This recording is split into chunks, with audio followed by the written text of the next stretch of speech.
Bonjour à tous. Donc, attendez, je me remets à la slide 1.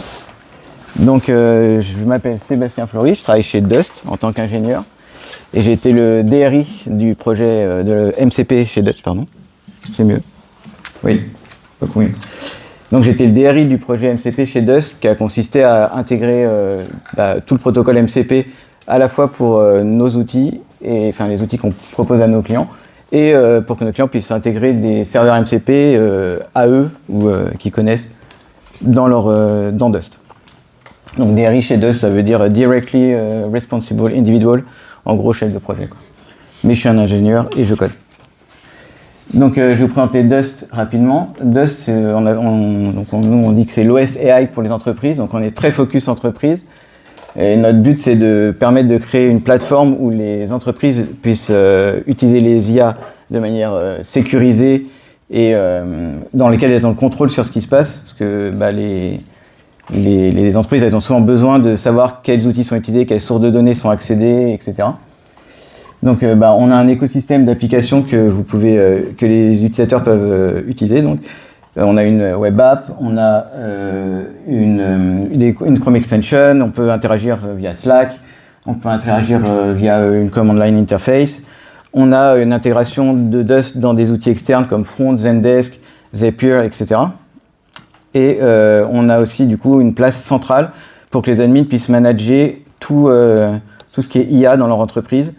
Donc les utilisateurs, les sources de connaissances, les outils et les agents. Donc chez Dust, en fait, les gens créent des agents avec un prompt, des outils, des sources de données, et ils parlent à ces agents-là. Et donc c'est un peu différent d'une interaction dans Cloud, Desktop. Vous allez connecter tout un tas de MCP, et vous allez en fait spontanément créer un agent à la volée. Là, c'est des agents qui sont très verticalisés, enfin autant qu'on le souhaite, mais on a remarqué que c'est quand même beaucoup plus efficace quand les IA étaient focus sur certaines problématiques et qu'on leur donnait pas accès à tout et qu'on espérait que ça se passe bien, quoi. Donc, je vais passer au slide suivant. Donc, qu'est-ce que c'est MCP? Donc, je vais pas redire tout ce qu'ont dit mes prédécesseurs, mais bon, c'est un protocole. Ça a permis en fait d'un seul coup de permettre à tous les clients AI de se connecter à des tools sans qu'il y ait de code custom. Ça, c'est super bien. Et donc, beaucoup de gens disent que c'est l'USB des IA. Et pourquoi c'est important? Du coup, maintenant, on a un moyen centralisé de le faire. On a un écosystème qui s'est créé tout autour avec des outils et des outils de debugging, des outils de développement. Et il y a aussi une prolifération d'outils. Et cette prolifération d'outils a créé, on pense, des nouveaux problèmes à gérer, justement pour gérer ces outils au sein des entreprises. Donc, nous, à Dust, on a deux types de serveurs MCP. On a les serveurs qu'on appelle internes, qui sont en fait nos anciennes actions classiques qu'on a réécrit en MCP et qui est utilisé directement par Dust via le protocole MCP. On utilise pour celle-là un transport en mémoire. Donc, le serveur MCP est créé en mémoire et le client MCP est créé en mémoire et ils parlent ensemble au travers de la mémoire. Alors que ceux qui sont remote, ils ont donc été créés par d'autres personnes que nous. Ça peut être directement le fabricant d'un outil comme Linear, Asana, etc. Ou par nos clients qui souvent créent des serveurs pour leurs propres besoins, qui vont mettre dans Dust pour pouvoir rajouter des fonctionnalités à eux dans leurs agents.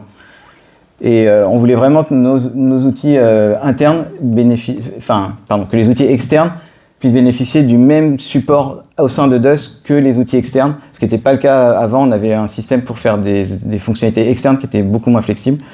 Et donc là, on s'est dit, avec MCP, on va en profiter pour créer une séparation claire entre les outils et notre client. Et du coup, ne pas profiter du fait qu'on est dans Dust pour concevoir nos outils. Donc, je vais vous parler de 3 challenges qu'on a eu pendant l'intégration de MCP. Le premier, c'est comment on a migré nos actions existantes. C'est rapide.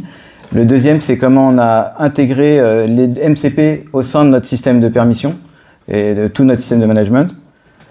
Et le troisième, c'est en fait, si vous avez déjà utilisé MCP, souvent c'est assez moche. C'est-à-dire que l'output, c'est du JSON, si vous le voyez. On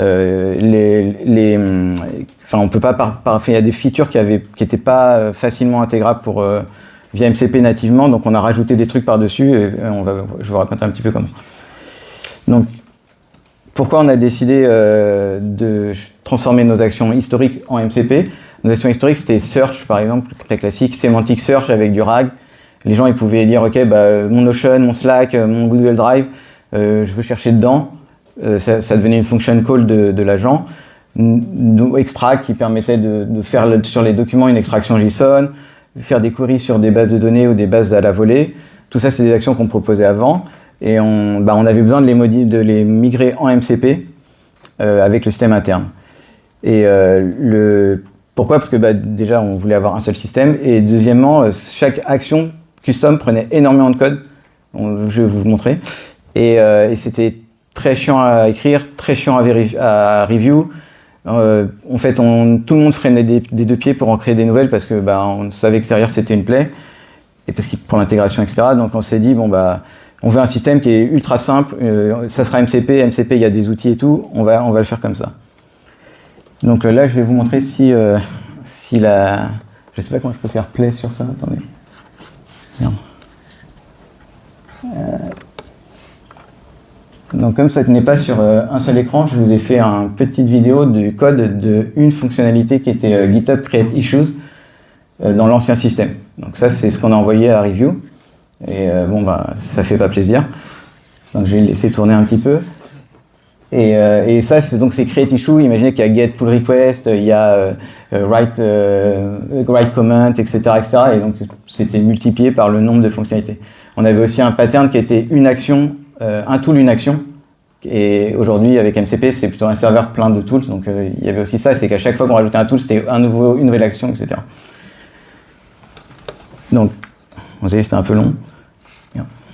Attendez, hop. Et où ma souris? Quelqu'un veut ma souris?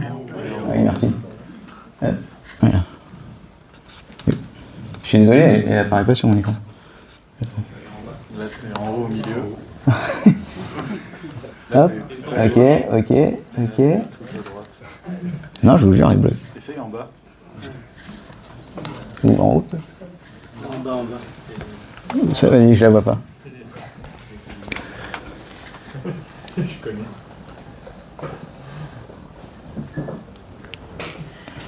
Ah, c'est pas si facile. En dessous de ma gueule, mais... Il n'y a que 4 bords normalement. Alors chez Dust, il y a un test, et est-ce que tu arrives à retrouver ta souris? Sérieux. Attends, je vais voir si ça... Regarde, elle est là. Tu la vois? Ouais. Ah, je pense qu'elle avait disparu, un petit bug. Ok, donc du coup, excusez-moi, on reprend. Oui, hop.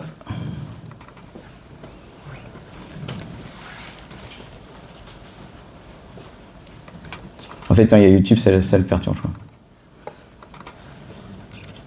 Voilà.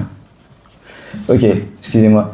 Donc les buts qu'on avait pour la migration, c'était pas un Big Bang. Donc on voulait pas d'un seul coup switcher tout le code d'un ancien système vers un nouveau système. On voulait pas qu'il y ait de changement dans la boucle agentique.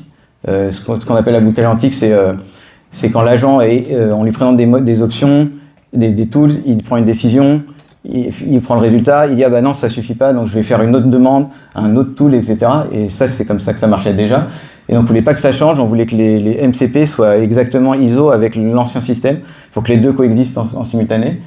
Et du coup pouvoir faire un rollout progressif, donc ne pas changer tous nos clients d'un coup, mais changer d'abord nous, ensuite certains clients qui étaient OK, et tester, vérifier que les résultats étaient bons, etc. Parce qu'il fallait s'assurer que le nouveau système il renvoyait les mêmes résultats que l'ancien système, alors que le système était complètement différent.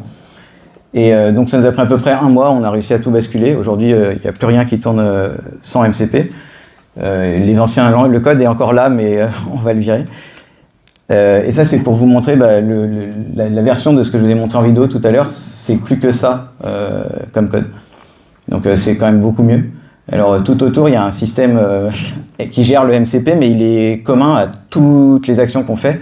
Et donc on l'a écrit une fois et ça marche. Donc voilà. Ensuite, je vais vous parler de comment on a fait rentrer les serveurs MCP dans notre système de permission. Donc, on utilise ce qu'on appelle des spaces. Donc, les admins peuvent créer des spaces qui sont des boîtes dans lesquelles il y a des utilisateurs, enfin certains utilisateurs ont accès, il y a des data sources dedans, il y a des tools dedans, et on a dit les MCP serveurs c'est des tools, donc ils vont dans les spaces. Donc l'admin, quand il rajoute un serveur MCP, ça apparaît dans une liste comme là, et il décide, par l'autre petit screenshot, il décide, tiens, ce tool-là, il est OK dans engineering ou project machin, ou, comme il veut, ou à tout le monde. Et ensuite, comme ça, les utilisateurs y ont accès quand ils créent leurs propres agents. Et un autre problème qu'on a voulu régler, c'est que quand un tool s'exécute, il peut casser des trucs. Alors, s'il fait que lire des données, en général, ça va, mais s'il décide d'envoyer un mail, il peut y avoir des problèmes, ou s'il va acheter des trucs, ou faire un changement sur un compte en banque. Donc, on a ajouté un système par-dessus MCP, qui est un système de STEX.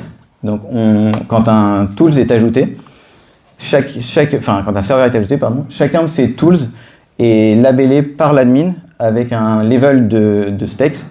Il y a Never Ask, alors ça c'est que pour nos tools, mais il existe. Donc là, tu ne demandes rien à l'utilisateur, tu fais l'action qu'on a dit, non c'est que c'est safe, il n'y a pas de problème. C'est pour ça que c'est réservé pour nos trucs. Low, c'est l'utilisateur on va lui demander s'il est OK pour exécuter l'action, mais il a le droit de dire, me demande plus. Parce qu'on sait que c'est à peu près OK, et on veut lui permettre de ne pas être ennuyé à chaque fois qu'il fait du MCP. Et high, qui est, on va toujours te demander et tu n'auras pas le droit de dire de plus te demander. Quoi. Donc ça se présente comme sur les petits screenshots. Donc chaque tools qui sont listés, il y a un petit drop-down, l'admin peut choisir. Et quand le tool est exécuté, vous voyez le petit pop-up où on lui montre l'action qui va être exécutée, on lui propose d'approve avec la checkbox s'il le souhaite. Et un des derniers problèmes qu'on a voulu régler, enfin parmi d'autres, c'est faire que MCP soit bien intégré dans Dust. Et donc, un des problèmes, si vous avez déjà implémenté un serveur MCP, c'est que vous présentez tous les arguments avec un schéma en disant ça c'est un name de type string. Mon prédécesseur vous a expliqué qu'on pouvait être vachement raffiné, c'est vraiment super bien. Mais du coup, et par principe, le modèle va inférer les paramètres qu'il doit passer, la valeur des paramètres, basés sur ce schéma. Mais nous, on a besoin parfois que certains outils soient préconfigurés. Je vous parlais de search tout à l'heure. Search, en fait, vous pouvez choisir sur quelle data source vous voulez opérer. On veut aussi pouvoir vous laisser choisir sur quel time frame vous voulez opérer. Et on ne veut pas que le modèle saisisse ces paramètres-là, ni même de forcer l'utilisateur à bien lui préciser quand il lui parle. C'est quelque chose qui va être réglé en amont, au moment où on crée l'agent. Donc, ce qu'on a fait, c'est qu'on a créé un schéma un peu spécifique, des schémas spécifiques, avec des MIME types un peu spécifiques. Et lorsque l'utilisateur va choisir un serveur MCP, on va inspecter tous les tools qui sont dessus, regarder les schémas de chacun de ces tools, des arguments, et détecter, ça c'est un truc Dust, on connaît, c'est un data source, et on va trigger la UI pour que l'utilisateur puisse, avec une jolie UI, choisir les data sources dans un menu, éditer une time frame, etc. Donc là, je vous ai montré les codes et l'équivalent de ce que ça trigger visuellement. Et une fois que le tools va être exécuté, d'abord il va être présenté au modèle pour qu'il choisisse ou pas de l'exécuter avec ça, avec tel et tel argument. On va enlever les arguments qui sont préconfigurés, comme ça il les voit pas. Le modèle va dire ok, search super avec tel keyword. Et au moment où il va revenir en disant ça, nous on va dire ok, maintenant on te remet les arguments qui avaient été préconfigurés par l'utilisateur. Comme ça on contrôle ce qu'on veut contrôler et on laisse le modèle contrôler ce que lui il doit contrôler. Et ça nous a permis d'avoir exactement le même comportement qu'on avait avant. Pardon. Et ça, c'était les inputs. Après, il y a le problème des outputs. Donc, je vous disais, un serveur MCP, souvent, ça renvoie du JSON. Et c'est pas ouf. Et donc, nous, on a fait pareil. C'est-à-dire qu'on a dit, en fait, on va utiliser des schémas spécifiques sur les ressources qui sont envoyées, ou les contenus qui sont envoyés. Et on va les inspecter. Nos clients connaissent ces formats. Ça reste compatible avec les autres clients. Mais nous, on les connaît spécifiquement et on dit c'est un résultat de recherche Dust, très bien, je m'attends à telle ou telle propriété, on en force tout. On a des tags partout qui vérifient. Et du coup, là, sur l'autre screenshot, vous voyez le résultat quand on inspecte ce qu'a exécuté le tools, c'est beaucoup plus user-friendly. Il y a marqué, tu as fait une query, tel keyword sur telle période de temps, et les résultats, c'est ça, ils viennent de telle source, etc. Et donc, c'est beaucoup mieux intégré qu'un MCP brut de décoffrage. On voulait vraiment avoir la parité avec les actions précédentes. Pardon. Alors on avait d'autres challenges qu'on a dû régler. L'authentification, il vous a parlé de OAuth Discovery. Donc nous, quand on a commencé, ça n'existait pas. Quand on a fini, ça y était. Donc on a dû l'intégrer récemment. On avait aussi des problématiques de tools dynamiques. On a certains serveurs qui montent certains tools, qui ne montent pas certains tools en fonction d'un contexte. Ça aussi, on a dû le gérer. Et on a aussi Dusk qui peut être un agent MCP pour d'autres clients. Et donc ça, on a dû le faire aussi. Et on a encore plein de challenges qu'on veut intégrer. Le pop-up d'approval, on aimerait bien qu'il soit beaucoup plus contextualisé. Aujourd'hui, on présente quand même un peu du JSON. On aimerait bien dire, c'est un draft email, Gmail, on sait ce que c'est. Donc le champ tout, on va te le présenter dans une input box. Le champ body, on va te le présenter dans une input box. Et on pourrait même te laisser éditer le contenu avant d'approuver. Pour dire, attends, je vais changer juste un peu le titre et je fais OK et ça part tel quel. On aimerait bien aussi... donc il y a plein de serveurs qui sont devenus officiels. Genre Linear en a un, Asana, Stripe, etc. Donc c'est très cool aussi. Là aujourd'hui, les utilisateurs ils doivent connaître les URL et les mettre eux-mêmes. On aimerait bien les présenter comme on les connaîtrait, ça nous permettrait de prendre des décisions pour eux, de dire on pourrait mettre des stake level prédéfinis sur certaines actions. Comme ça, c'est un peu mieux packagé dans Dust. On pourrait aussi connaître les retours qu'ils ont et les trifouiller un peu pour que ça soit mieux rendu. Et on a des problématiques d'observabilité à améliorer. Pour l'instant, c'est pas génial. Et c'est quoi le dernier que j'ai mis ? Oui, aujourd'hui, on a décidé de toujours prendre tous les tools d'un serveur pour des raisons du UX et aussi pour des raisons que s'il y a quand même un danger si un utilisateur enlève certains tools qui cassent le fonctionnement de son serveur parce que certains tools dépendent d'un autre tools et c'est pas possible de l'exprimer dans MCP. Et donc nous, on avait pris ce choix-là, mais il y a quand même des utilisateurs avancés qui aimeraient bien pouvoir dire je veux juste ce tool-là, ce tool-là, ce tool-là, ce tool-là et pas les autres. Donc on va le rajouter. Et voilà. Merci beaucoup, j'ai fini. S'il y a des questions. Quand on va te poser une question, il faut juste que tu la répètes pour qu'on sache utiliser. Pas de problème. Tu as remarqué que je n'étais pas très doué. Oui. Pourquoi vous avez fait un in-memory server pour vos trucs internes plutôt qu'un standard I/O ? Parce qu'en fait, ils tournent dans le même process. Okay. Donc on n'avait pas besoin de se faire chier à faire quoi que ce soit. Mais pour un des projets qu'on a, c'est que les clients puissent écrire des serveurs chez nous, mais genre écrire le code, que nous on le run, et dans ce cas-là, je pense qu'on le runnera d'une façon peut-être standard I/O, enfin à voir. Oui. Je vais confronter un peu les deux talks avec celui d'avant. J'étais d'accord avec lui. Hein. Mais le fait de tout passer en MCP, est-ce que ça justement casse pas le choix des outils ce qu'on disait tout à l'heure, c'est que du coup ça diminuait un peu le bon choix d'outils au bon moment. Est-ce que vous, ça a été une problématique ou est-ce que... En fait, nous, comme on est dans Dust, comme je disais, on crée des agents. Enfin, les utilisateurs créent des agents. Et par définition, on a essayé de les pousser pas mal, en tout cas c'est l'état actuel de l'art, vers des agents qui sont plutôt spécialisés. Donc les gens mettent pas beaucoup de tools. Justement, tu vas dire, attends, mon agent, typiquement moi aujourd'hui j'ai écrit un agent qui était, je voulais qu'il lise les derniers threads d'un channel Slack de la boîte pour inférer les derniers projets qui étaient en cours, et à partir de ça, qu'il me produise un message dans Slack d'un résumé. Et tu vois, j'ai juste mis Slack. Et c'est plus ça le pattern. Et après, comme il suggérait, même si des fois il se trompe, si tu fais des messages d'erreur qui sont explicites, l'agent il arrive quand même à retomber sur ses pattes. Et on sent de plus en plus de notre côté que c'est OK de laisser de plus en plus d'itérations. Au début on en avait 8, aujourd'hui on en a 16 et on est en train de tester 128 itérations dans le cadre d'un projet de boucle agentique async et durable. Mais on voit que ça...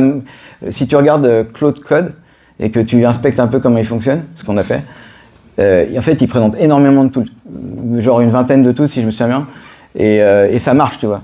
Donc, je pense qu'il y a pas mal de... Tout ce qu'a dit Frédéric, c'est ça, était pertinent. Et je pense qu'il y a pas mal d'autres facteurs, genre le nom de tes tools, la description de tes tools, les instructions que tu mets dans ton prompt. Nous, par exemple, on permet dans nos serveurs internes, on a une partie où on décrit des méta-informations. Et une de ces méta-informations, c'est un prompt qu'on rajoute systématiquement dans le prompt général du truc, qui vient du serveur. Parce que les serveurs MCP, par définition, ils ont une petite section à instructions que tu peux leverage pour ça. Ouais. J'ai une question. Après, j'ai eu pas mal features, un exemple, genre des permissions, genre des schémas de output MCP. On ne sait pas, est-ce que vous utilisez votre propre MCP client chez Dust ou vous utilisez encore un client open source? Tu veux dire la partie MCP client tout court? On utilise le SDK de Anthropic. C'est ça ta question? C'est quel MCP? Est-ce qu'on a réimplémenté un client MCP? Oui, c'est ma question, c'est plus long. Vous avez implémenté votre propre client du MCP? Non, on utilise celui de Anthropic. Et c'était by design parce que, comme je te disais tout à l'heure, on voulait vraiment être vanilla, quoi. On voulait pas faire du Dust MCP, on voulait faire du MCP pour avoir ce qu'on appelle une forcing function en interne. C'est-à-dire l'idée de se dire, en fait, notre design va nous forcer à isoler nos actions du reste du code. Et tu vois, du coup, ça nous a forcé à trouver des solutions pour que les outputs soient jolis, pour que la préfiguration marche. Ce que j'ai montré là pour les outputs et tout, en fait, quelqu'un qui écrit un serveur MCP et qui veut le faire un peu pour Dust, il peut l'enrichir un peu pour que l'intégration Dust soit plus jolie, quoi. Et ça, on a de la doc là-dessus. Voilà, mais c'est au-dessus, mais compatible. Personne d'autre? Si. Si j'ai un MCP server dans mon entreprise, il y a un VPN, ça peut connecter avec Dust? It needs to be accessible on the internet. Alors, non, mais alors il y a un troisième type de serveur MCP qu'on a créé et qui n'existe pas ailleurs. On a inversé le protocole de communication et on a fait des client-side MCP. C'est-à-dire que si toi, tu peux te connecter à Dust pour nous dire que tu as un serveur MCP, et du coup, la connexion, comme elle est initiée par toi, nous, on peut la retraverser dans l'autre sens. Mais c'est quelque chose qui est encore un peu expérimental, on s'en sert un petit peu, et on a un peu de la doc, mais on a des petits problèmes encore à régler dessus. Mais c'est une idée qu'on a effectivement d'inverser le protocole. Merci beaucoup. Voilà.